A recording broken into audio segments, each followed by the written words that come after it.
안녕하세요. 정확하고 힘있는 강의 정력생물 차정원 선생님입니다. 오늘로 유전이 끝나요. 참 길게 달려오셨습니다. 오늘 유전을 끝내면서 뭘 하냐면 사람의 돌연변이 중에 저번에는 염색체 구조 이상 그리고 수 이상, 염색체 이상을 했죠. 오늘은 유전자 이상을 하고 그리고 유전병을 어떻게 진단하고 치료할 것이냐 요것에 대해서 좀 알아보도록 하면서 오늘 유전을 끝내도록 하겠습니다. 저번 시간에 염색체 이상하고 유전자 이상이 있다고 그랬어요. 그리고 염색체에는 구조 이상하고 뭐 수 이상 있다. 그래서 5번 염색체 위에 잘려있는 묘성증후군, 그리고 수 이상에는 상염색체 수 이상, 그리고 성염색체 수 이상 뭐 이런 식으로 나눴고 수 이상이 왜 일어나는지 그 비분리에 대해서 말씀드렸습니다. 오늘의 유전자 이상은요. 유전자 이상이 도대체 뭐가 문제가 되느냐? 유전자는 DNA죠. DNA. DNA는 뭘 갖고 있는 거냐면 우리 몸은 대부분 뭘로 이루어져 있냐면 물로 이루어져 있죠. 물 말고 나머지 가장 많은 게 단백질이에요. 단백질. 그럼 단백질은 뭐로 이루어져 있는가? 단백질이 바로 아미노산으로 이루어져 있습니다. 아미노산은 몇 종류가 있냐면 20가지가 있는데 이 20가지 아미노산이 어떤 순서로 와야 될 것이냐가 매우 중요해요. 매우 중요해.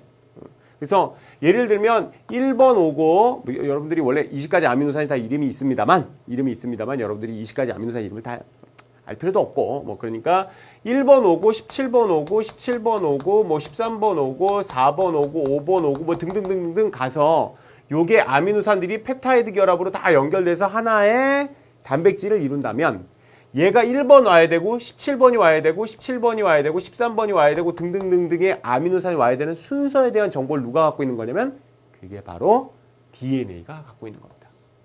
그래서 유전자에 이상이 생겨서 만약에 여기 17번 다음에 네 번째 13번이 와야 되는데 만약에 잘못해서 뭐 7번이나 이런 것들이 다른 것들이 오게 됐다고 그러면 요거 하나 때문에 얘의 단백질의 구조가 뒤틀리는 거예요. 단백질의 구조가 뒤틀리면 얘가 자기의 일을 제대로 수행할 수가 없게 됩니다. 예를 들면 침에서 아밀레이스라는 그 아밀레이스라는 그 효소가 나와요. 얘는 딴 거 아니고 녹말만 잡아야 되거든요. 왜 녹말만 잡을 수밖에 없냐면 녹말밖에 잡을 수밖에 없는 구조로 되어 있기 때문이죠. 근데 만약에 얘가 DNA가 잘못돼서 아밀라제를 만드는 그 구조가 조금 뒤틀렸다면 얘가 녹말을 잡을 수가 없게 되고요. 녹말을 잡을 수가 없으면 아밀라제가 나와도 걔가 우리가 녹말을 분해시켜서 못 사니까 우리가 녹말을 소화를 해내서 안으로 들어갈 수가 없게 되는 겁니다. 그래서 그런 증상이 초래되게 되는 거죠. 그게 바로 DNA의 유전자 이상이 생겨서 생기는 바로 그런 병이 되겠습니다. 요런 거는요, 핵형 분석을 통해서 알 수 없다고 그랬는데 저번 시간에 잠깐 핵형 분석이라는 게 있었는데 요거 뒤에 유전자의 치료, 유전자의 진단 요거 할 때 그때 제가 핵형 분석에 대해서 좀 더 말씀드릴게요. 핵형은 이미 얘기했어. 핵형은 뭐 예를 들면 사람은 1번부터 이게 1번이고 2번이고 3번이고 4번이고 그래서 상염색체는 번호가 다 붙어 있다 그랬어요. 그래서 몇 번까지 붙어 있냐 그러면 20 몇 번? 2번까지 붙어 있고 23번째는 XX나 XY다. 뭐 이렇게 얘기했죠. 요거를 핵형이라고 얘기했죠. 핵형. 그리고 요런 거를 분석하는 거를 우리는 핵형 분석이라고 하고요. 뒤에 가서 좀 더 사진이랑 보여드리면서 말씀드릴게요. 세 번째, 요런 유전자 이상은요. 멘델의 유전 법칙을 따라 유전됩니다. 여러분 저번에 염색체 수 이상 있었죠. 염색체 수 이상은 대부분 유전자기가 어려워요. 왜냐면 46개가 있어야 되는데 47개가 있다던가 45개가 있으면 얘네들이 정확하게 상동 염색체가 나눠져 들어가기가 어렵습니다. 그래서 자식을 만들기가 어렵단 말이죠. 구조 이상도 묘성증후군도 그렇게 오래 못 살고 죽어요. 그래서 그 염색체는 유전자의 덩어리들이니까 그 유전자의 덩어리들이 뭐 날아갔다던가 뭐 얘네들이 그럼 문제가 생겨서 하나 더 있다던가 그러면은 아주 큰 문제이기 때문에 대부분은 자식을 낳을 수가 없습니다. 그러니까 염색체 돌연변이는 뭐 자식으로 넘어갈 수가 없죠. 유전자의 문제지만 유전병이지만 유전되기는 어렵다고 봅니다. 하지만 유전자 이상은 얘네들이 유전 법칙을 따라서 유전이 돼서 여태까지 많은 증상들이 유전병으로 남아있게 됩니다. 알겠죠? 뭐 무성, 열성 뭐 이런 것들도 구분이 될 수가 있습니다. 그래서 지금부터 유전자 이상에 대해서 하나씩 좀 더 깊이 들어가 보도록 하겠습니다.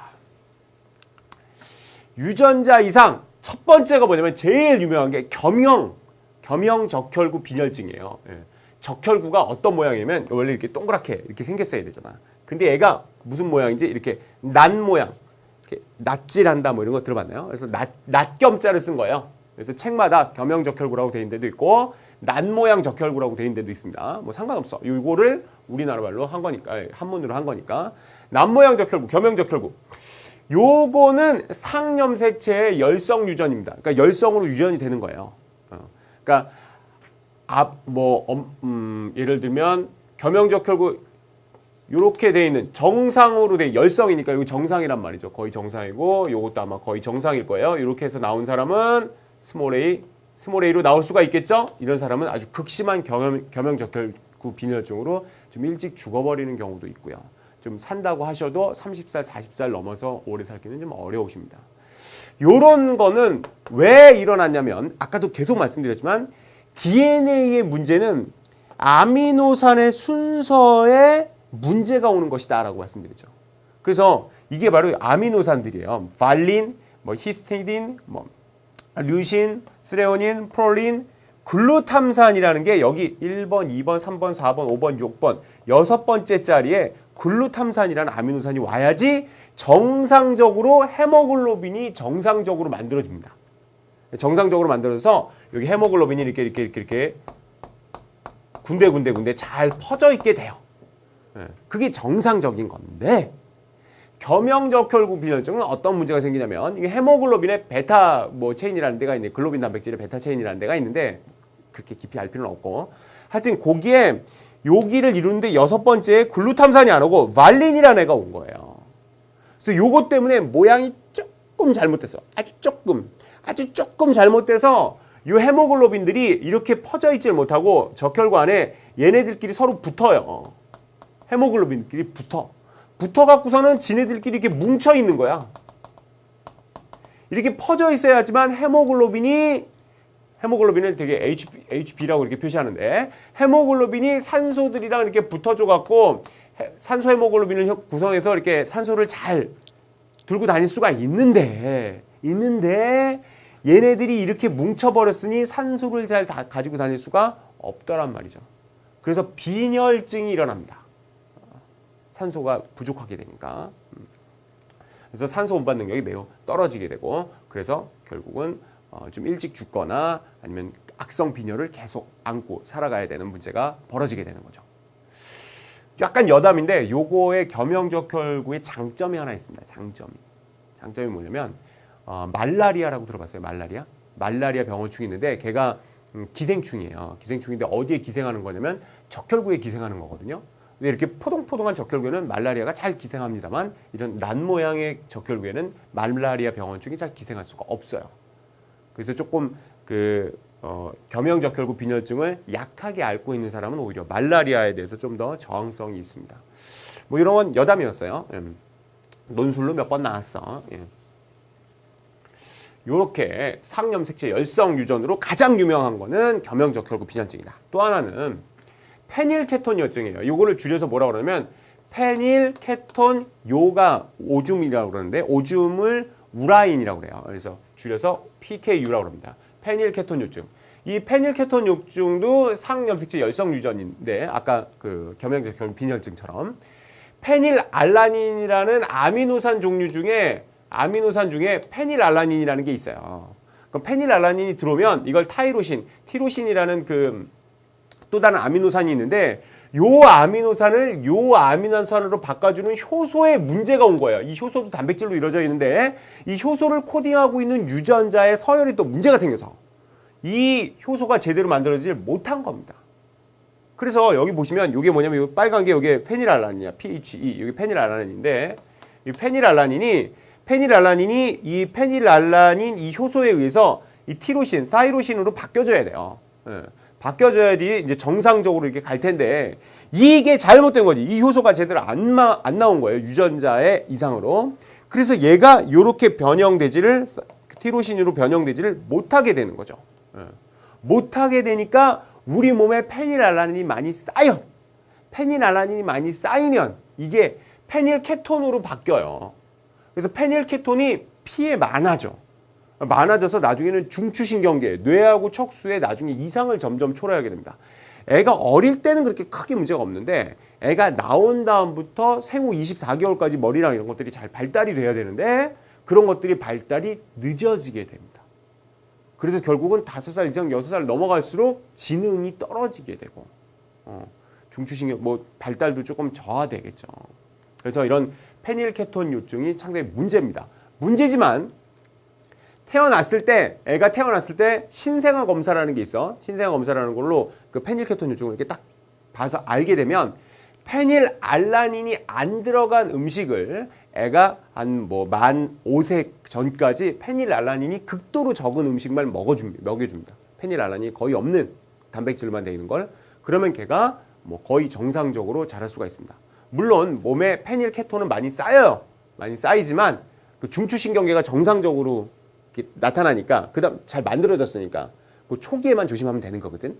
그러면 애가 잘 건강하게 어느 정도 애가 다 정상적으로 살 수 있습니다. 그런 게 문제가 되는 게 바로 페닐케톤 요증입니다. 많아서 나중에는 오줌으로도 이게 이렇게 나가게 되거든요. 페닐케톤 요증. 요런 것들이 상염색체 열성 유전으로 선생님이 지금 상염색체 열성 그 유전병에 대해서 크게 페닐케톤 요증하고 남모양 적혈구 빈혈증, 겸형적혈구 빈혈증 크게 이제 두 가지를 알아봤어요. 그거 말고도 요 페닐케톤 요증에서 또 벌어져서 그 타이로신, 그 티로신이 만들어져서 그것들이 점점 또 어떤 것들로 변해가야 되는데 그런 것들이 잘 못 변해가서 백색증이 걸리는 게 있어요. 알비노증. 그래서 그게 여러분 우리 몸은 약간 황색이죠. 황인종이라고 그러잖아. 그리고 흑인종 있죠. 까만 애들. 그리고 백인종 있죠. 완전히 흰둥이들. 그러면 걔네들은 까만 애는 그 우리 몸에 멜라닌이라는 색소를 되게 많이 만든 거예요. 왜 많이 만든 거고 백인은 그런 멜라닌 색소를 거의 못 만드는 사람입니다. 그래서 이런 것들이 백인보다 더 심각하게 아예 그 멜라닌 색소를 못 만드는 병이 있어요. 그래서 머리도 다 은발이야. 눈썹도 막 좀 하얗고 이렇게 그런 것들을 우리는 백색증이라고 합니다. 여러분 혹시 그 호랑이 중에 아주 유명한 호랑이가 있죠. 그 신성시대는 백호라고 들어봤습니까? 또 유명하신 분도 있지만 그 백호가 아주 굉장한 동양에서 굉장한 그 신성시대는 호랑이지만 사실은 걔가 유전적으로 볼 때는 백색증, 알비노증을 앓고 있는 안타까운 애입니다. 혹시 뱀 중에 백사라고 들어보셨습니까? 백사, 하얀 뱀. 이런 것들은 막 꽉 잡아갖고 그 술을 담아놓으면 백사주. 정말 너무나 고가에 사실은 그것도 생물학적으로 볼 때는 유전병을 앓고 있는 아주 불쌍한 애입니다. 하여튼 그런 알비노증이라는 게 있어요. 그리고 낭성섬유증. 이건 아시아 쪽에서는 크게 문제가 없는데 저쪽 유럽 쪽에서는 낭포성 섬유증, 낭성섬유증이라고 해서 몸에 이렇게 막 주머니들이 막 이렇게 생깁니다. 그래서 일찍 죽게 되는 그런 병이 있어요. 이런 소화기 점액질이 나오는 데는 다 문제가 생겨서 크게 문제가 되는 병이 있습니다.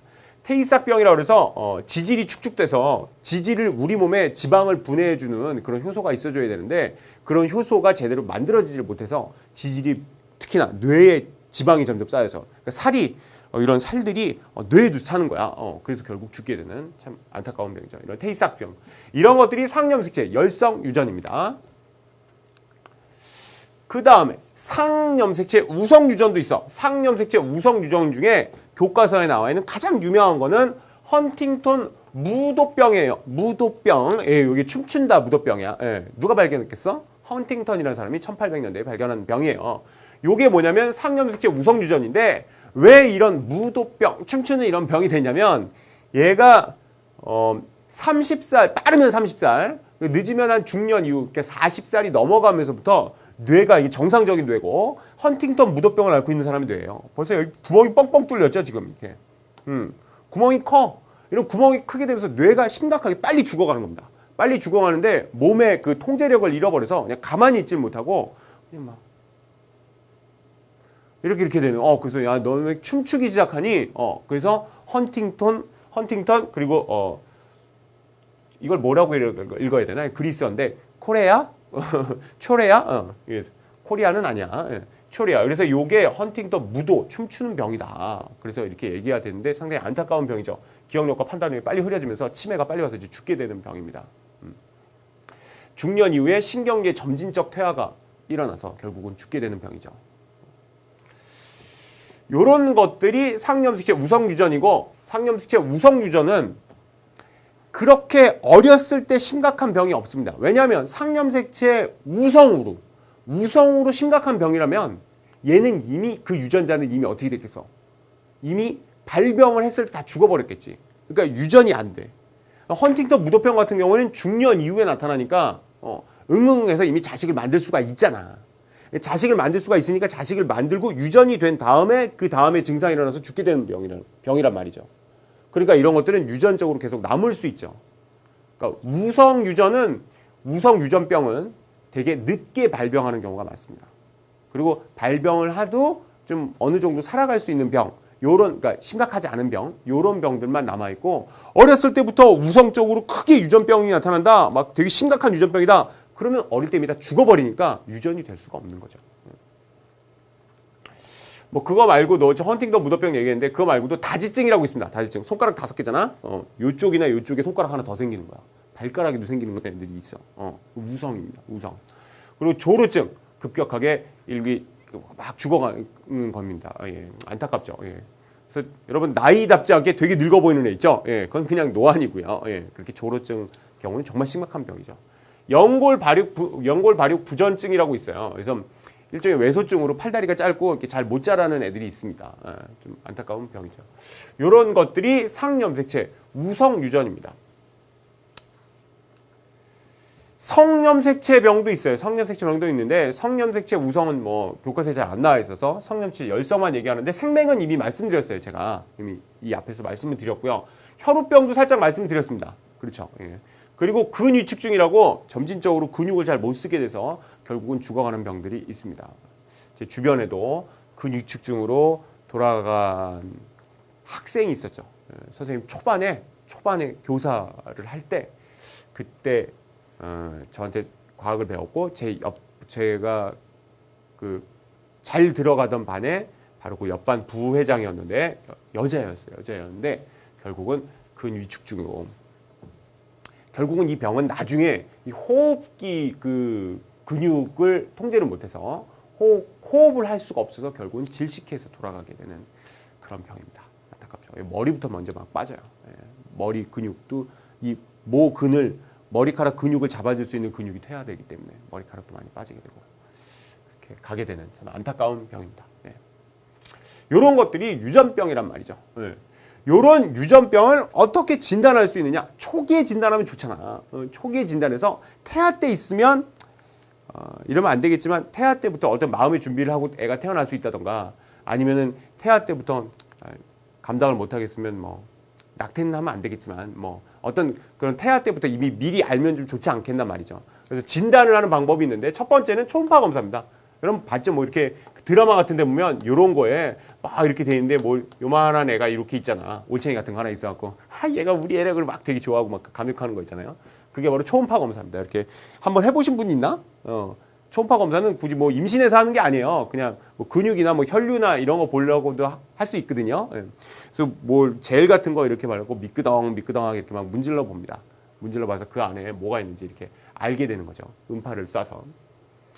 두 번째, 선생님이 계속 말했던 게 뭐냐면 핵형 분석이에요. 핵형 분석. 요게 시험에 가장 잘 나올 수가 있는 거죠. 유전병 진단에서는 요게 가장 잘 나올 수가 있는 건데 핵형 분석이라는 게 뭐냐면 요런 거. 그래서 1번, 2번, 3번, 4번, 5번, 6번, 7번, 8번에서 22번까지 상념색체를 이렇게 쭉 늘어 세우는 거죠. 대개는 어떻게 하냐면 피에서 백혈구를 떼갑니다. 그래서 백혈구를 가지고 여러 가지 이렇게 약품 처리를 해서 백혈구를 인위적으로 증식을 시켜요. 그럼 증식시키다 보면 애가 염색사에서 염색체가 보이겠죠. 그때 사진을 찍어서 옛날에는 이걸 다 오려갖고서 하나하나 했는데 지금은 컴퓨터가 띠디디디디디디디디디 이렇게 해준단 말이죠. 여기 보시면 21번 염색체가 얘는 3개네. 그럼 얘는 무슨 병이라는 걸 알 수 있는 거야. 그렇지. 100% 얘는 다운 증후군이라는 걸 딱 알 수 있는 거예요. 그리고 여기 옆에 있는 거 보면 XY니까 얘는 뭐예요?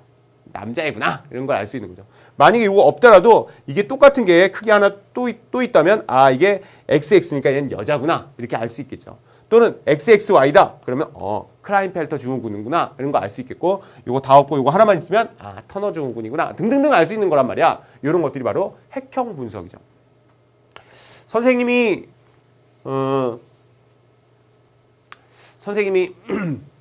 좀 뭐 이거 얘기해도 되는지 몰라. 우리 아내한테 동의를 나눴고 첫째가 있는데 첫째가 어느새 9살이에요. 선생님이 정력생물이잖아. 둘째를 9년 늦게 낳았어요. 그래서 다음 달? 아니 3월 말쯤에 이렇게 나올 거예요. 3월 말쯤에 이제 이렇게 나올 건데 우리 아내도 좀 나이가 들었어요. 나이가 들어서 만 35이 많이 넘었거든요. 넘으니까 그 병원에서 다운 증후군의 확률이 있다는 거야. 그래갖고 우리 놀래갖고서는 큰 병원 가갖고 이거 핵형 분석을 해봤어요. 우리 뱃속에 지금 현재 뱃속에 있는 우리 둘째 태명이 축복이에요. 우리 축복이 그 핵형 분석을 해봤는데 한 120만 원인가 들었던 것 같아요. 되게 좋은 병원 가서 뭐 되게 비싸게 했거든요. 원래 그 정도 드는지 뭔지 알 수가 없어요. 근데 이렇게 해서 핵형 분석을 하면 다운 증후군인지 아닌지가 100%입니다. 100%. 이건 뭐 잘못 나오거나 그럴 수가 없어요. 그래서 어떻게 하냐면 핵형 분석을 어떻게 하냐면 이게 좀 그림이 좀 잘 안 보일 수 있는데 엄마 그 몸속에 지금 얘가 이렇게 태아가 이렇게 있는 거예요. 두 가지를 핵형 분석을 할 수가 있는데 하나는 양수를 빼다가 할 수 있어요. 양수라고 그 안에 이제 물 속에 이제 애가 자라잖아요. 그 애가 자라는 그 물 속이 그게 다 애가 만들어 놓은 거예요.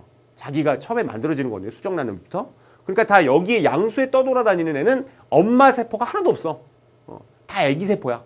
그러니까 그 애기 세포를 떼다가 이렇게 하는 방법이 있고요. 또 하나는 육모막 검사라고 해서 이 태반이 만들어져 있는 여기 이 양수 말고 여기 닿아 있는 이 육모막을 떼다가 하는 방법이 있습니다. 이 육모막이 또 당연히 그 애기에서부터 태아에서부터 그 기원이 된 거기 때문에 이것도 다 애기 거야. 그래서 그런 식으로 하는 건데 그럼 왜 요거는 어느 때는 양수 검사하고 어느 때는 육모막 그 검사를 하느냐? 그거는 태아의 시기에 따라 다른 거예요. 애가 임신에 14에서 16주라면 14에서 16주라면 양수 검사를 이제 주로 하고요. 그리고 8에서 10주가 되면 주로 육모막 검사를 하는 겁니다. 그러니까 좀 더 빠르고 그 다음에 양수가 충분히 생긴다는 걸 알 수 있죠. 그런데 얘가 정상인데도 굳이 이거를 뭐 볼 필요는 없어요. 왜냐하면 양수 검사든 육모막 검사든 태아가 엄마 뱃속에 지금 있잖아. 그럼 걔한테서 양수든 그 육모막이든 떼어오려면 주사기를 꽂아서 그걸 갖고 와야 된다고요. 그럼 외부 물질이 지금 태아를 찔러야 되는 거잖아요. 태아가 있는 데를 가야 되는 거잖아요. 이게 위험한 거야. 위험한 거고 그리고 혹시라도 이렇게 찌르고 들어갈 때 뭐 세균이라도 하나 이렇게 들어가게 되면 애가 태아할 때 태아가 뭐 세균이랑 싸우고 뭐 이렇게 하기가 어렵잖아요. 그러니까 오히려 검사를 한다고 했다가 더 큰 문제가 벌어지는 경우도 조금은 있습니다. 그러니까 뭐 정상이라고 그러면 전혀 할 필요가 없어. 그래서 요런 그 태아의 세포들을 가져다가 태아에 직접 태아 걸 갖고 오는 거 아니야. 태아 걸 갖고 오는 게 아니라 태아가 만들어 놓은 양수랑 육모막에서 갖고 와서 걔를 키워. 걔를 키워 갖고 태아 세포를 키워서 그걸 또 분열할 때 염색체를 찍어 갖고 핵형 분석을 해보는 게 바로 지금 현재 핵형 분석 방법입니다. 이런 식으로 해서 알아보고 있죠. 세 번째는 신생아 검사가 있는데 PKU 같은 것들이 있어요. 이런 것들은 그 구슬이라는 그 미국의 그 굉장히 착한 의사 선생님이 계셨어요. 그 구슬이라는 의사 선생님이 대장균에다가 대장균이 이렇게 있으면 이게 대장균이야. 대장균이 페닐알라닌이 있어야만 살 수 있는 대장균을 만들었어요. 유전자 변형으로. 그래서 페닐알라닌이 있어야만 살 수 있는 대장균인 거야. 그래서 이 대장균을 키워서 갖고 있다가 이제 애가 태어났잖아요. 애가 태어나면 여러분 피 어디서 뽑아? 이런 데서 뽑죠. 애는 그 팔인대가 그 혈관이 매우 약해요. 그래서 다리 있는 데서 이렇게 피를 뽑거든요. 허벅지나 주사기 놓을 때 보면 허벅지나 아니면 발끝에 발꿈치 끝에서 이렇게 쪽 해갖고서는 피를 한 방울 받아요.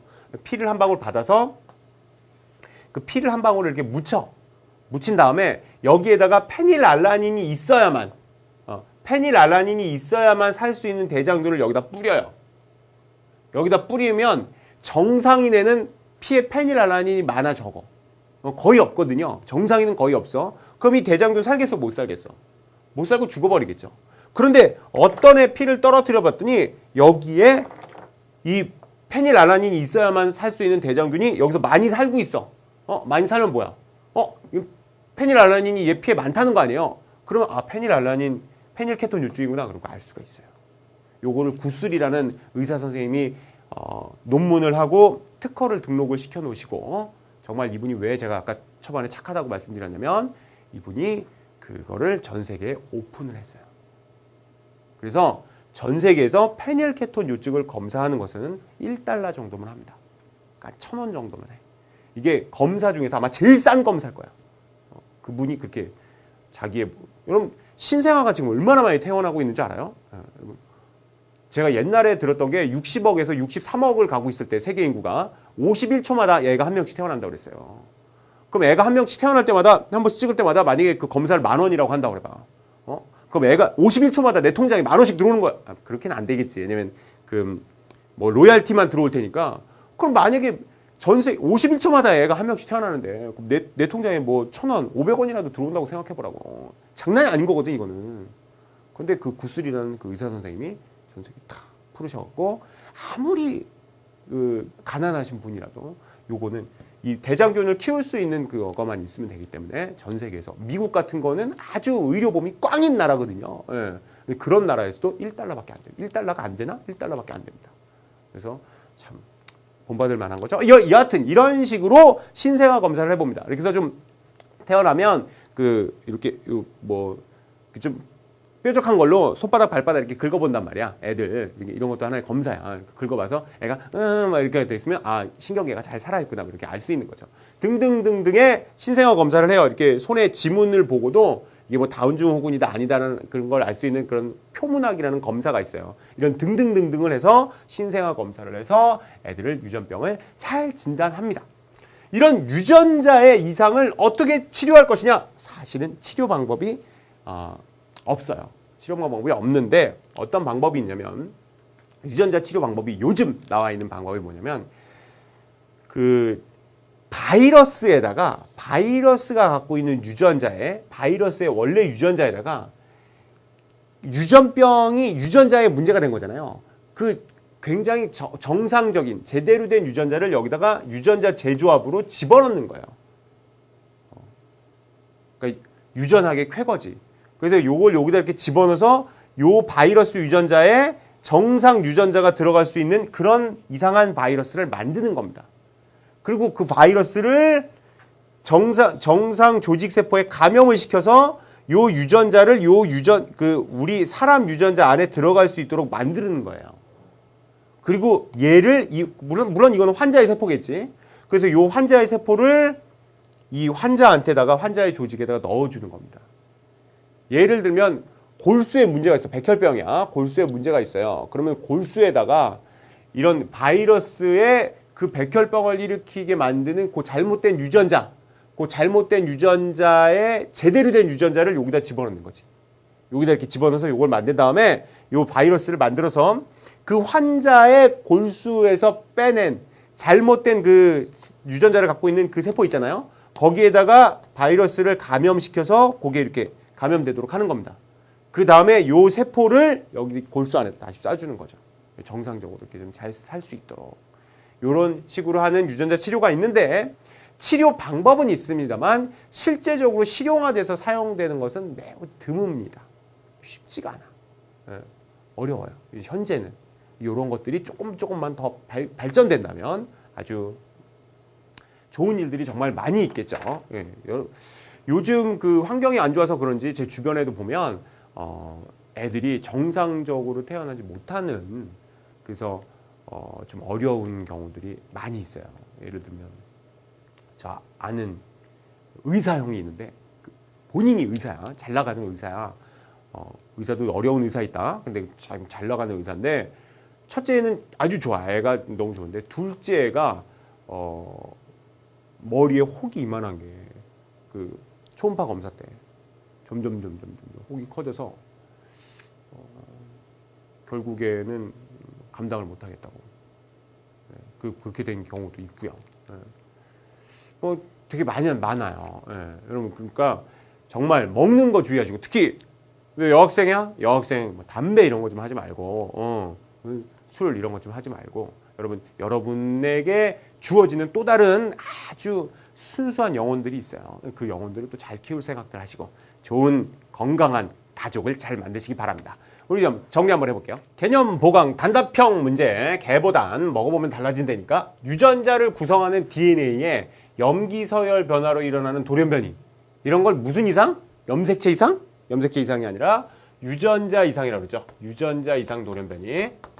유전자의 염기서열 변화로 난 모양의 적혈구가 만들어지는 질환을 무슨 적혈구 빈혈증? 무슨 적혈구? 겸형.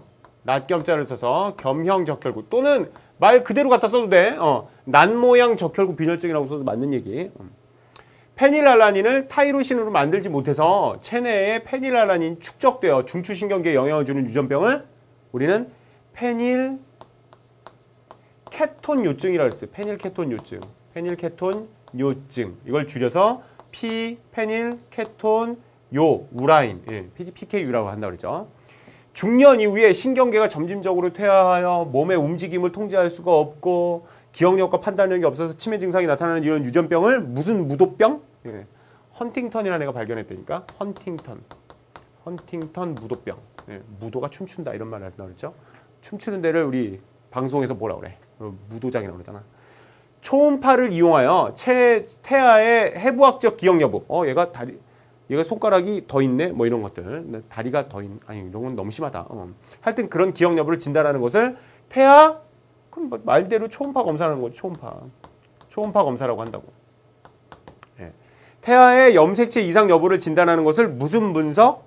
너무 유명한 거지. 핵형 분석. 태아의 핵형 분석은 양수 검사와 무슨 검사가 있다고 그랬더라. 내가 육모막 검사. 이 육모막이 양수를 둘러싸고 있는 거죠. 8번. 유전병을 치료하는 방법으로 결함 유전자에 상응하는 정상 유전자를 환자의 조직에 도입하는 것이다. 이러한 방법을 유전자 치료라고 하는 거지 뭐. 유전자 치료라고 한다. 유전자 이상은 핵형 분석으로 알 수 있다? 알 수가 없다고.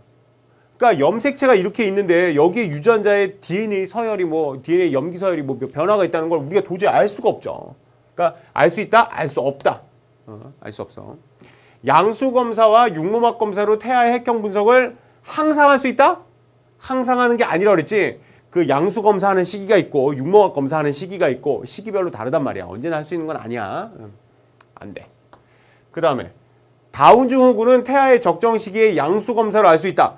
다운 증후군은 염색체의 수 이상이잖아. 수 이상은 핵형 분석으로 그냥 바로 아는 거야. 그러니까 적정 시기에 양수 검사를 알 수 있다. 이거 맞단 말이지. 선생님 그 우리 둘째 축복이 얘기도 해줬잖아.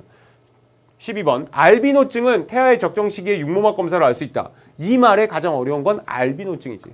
여러분 알비노증 아까 얘기했던 거 기억나? 백호, 백사 이런 백색증이 있다고 그랬죠. 그게 바로 알비노증이야. 그러니까 알비노증은 유전자 이상이기 때문에 유전자 이상은 이런 육모막 검사 같은 핵형 분석으로 알 수가 없단 말이죠.